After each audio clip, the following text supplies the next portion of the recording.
Tots, il·lustríssim senyor secretari autonòmic de Formació i Ocupació Santiago Martí, director general de l'Aigua, membres de la corporació municipal, alcaldes que ens acompanyeu, en especial perquè també estan dins del grup d'Aquagés, de Picanya, Beniparrell, Josep Almenari i Vicent Hernández, de Sedaví també ens acompanya Rafa Pérez, regidor de Medi Ambient i altres municipis, fallers majors de Torrent, Rebeca Piles i fallera major infantil Carla Gómez, però també un saludo molt especial a tots els torrentins que ens acompanyeu així i tots els que sé que sou membres d'esta associació de veïns del Vedat i viviu en el Vedat, però també sou torrentins.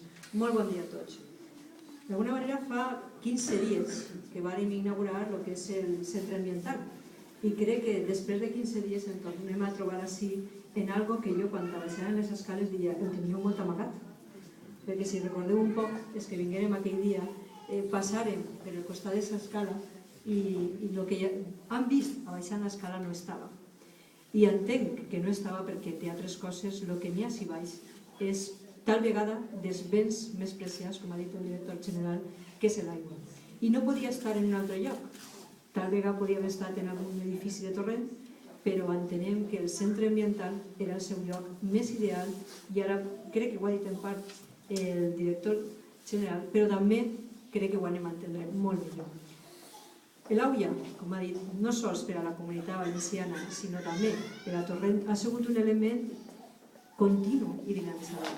De fet, algú sempre m'ha explicat i em deia que si Torrent es diu Torrent, entre altres coses, pot ser perquè era un lloc on hi havia torrents d'AUIA i barrancos. I la pròpia orografia d'aquest municipi feia que l'AUIA siga un bé molt desitjat i molt especial. I que des de, com han pogut veure, ja en els inicis de la Bronze, era un bé que tenia que canalitzar-se perquè era el que ens dona la vida. Entenguem que nosaltres som, i si no m'equivoco i això perdoneu-me, més d'un 90% d'aigua. Si no tenim l'aigua, no tenim la vida. Per tant, l'evolució que ha donat l'ús de l'AUIA i la protecció de l'AUIA al llarg dels segles ha sigut sempre com a protegir les pròpies vides. Des dels inicis dels primers pobladors de l'edat de bronze, en l'època musulmana i l'època romana abans, quan se feien eixes inicials canalitzacions, els carquets, el pantà, el sassut. Torrent té tota una història de l'AUIA que no sols hi ha que preservar, sinó que també hi ha que conèixer. Fins als inicis del segle XX, en eixos auiadors, algú em preguntava si hi havia auiadors, sí, i l'AUIA que es venia, jo sé, perquè de vegada però ma abuela sempre deia, és que l'AUIA de Torrent, quan la venien en València, era la que tot el món volia comprar. I algo tindrà Torrent en una AUIA tan especial que fa que siguem un poble diferent. Des d'aixos inicis també, i passant per el segle XX fins a arribar fins a lo que veiem al final, que és no sols l'aprofitament de l'AUIA, sinó donar-li un bon ús a l'AUIA, és el que dia a dia hi ha que preservar. Estem en un espai que, com diuen, no és sols per a xiquets. Els xiquets, està clar que este serà el seu espai on podran aprendre al màxim tot el que és l'ús de l'AUIA, però sobretot per als majors i en el conjunt del centre ambiental li dona, jo diria que com si fos un brotxe, això és el llaç del regal complet de lo que és el centre ambiental.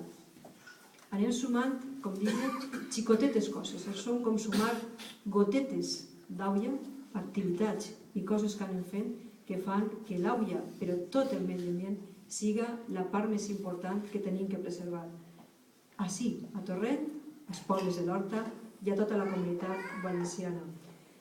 Pensem, d'alguna manera, que, com diuen, si l'AUIA és el més preciat no ho anem a tratar ni ho anem a perdre. Com han dit, jo crec que tots els que estem així crec que tenim una llavor. Fer com, jo diria com eixes gotes d'AUIA, i és que quan iscam d'ací poder anar traslladant-lo a totes les persones que ho coneguem la importància d'aquest lloc i la importància que té vindre no sols a conèixer-lo, sinó també a veure-lo i a transformar la nostra visió que tenim de l'aigua. Hi ha un efecte molt més important per el que vos deia abans. N'hi ha un detall. L'espai de l'AUIA no podia estar en un altre lloc només que en el Vedat. I possiblement perquè en el Vedat, no sols per el seu ús que se pot fer tant agrícola com domèstic, té una importància vital. Sense l'AUIA el sistema de Sideinfo no tindria sentit. Sense l'AUIA, els canyons de l'AUIA com a forma de prevenció no tindrien sentit. I si no té sentit que no existiren, té més sentit en cas en què se puga preservar i el que el seu funcionament estiga garantitzat, tant en l'AUIA, tant en el canyó de l'AUIA que fa ús, com el poder estar comunicat i tindre eixa cobertura que tant estem demanant en Torrent i en el Vedat telefònica per a poder activar aquest sistema d'AUIA en un cas de prevenció i de risc. No és ninguna tonteria. No ho és. I en aquest sentit crec que tot Torrent i el Vedat en concret tenim que anar tots de la mà per a que el Vedat, Torrent i la nostra AUIA siguen el mig que es pot salvar o cuidar en un moment de risc. Sols m'agradaria acabar en una frase que diu aquella persona que jo crec que alguns conegueren molt més a través de la nostra televisió i uns altres després, de Jacques Cousteau. Diu ell, no oblidem que el cicle de l'AUIA i el cicle de la vida són el mateix. Per tant, oblidar-se que som AUIA i que vivim de l'AUIA és oblidar-se del nostre nom. I si no tenim nom, no tenim identitat. Per tant, preservem el nostre mig, coneguem què és la importància de l'AUIA i convidar-vos a tots a vindre ací i a donar-lo a conèixer. És el bé més preciat de tot ser humà, però per la història ens diu que és el bé més preciat de Torrent des dels seus inicis fins ara. Moltes gràcies i molt bona vesprada.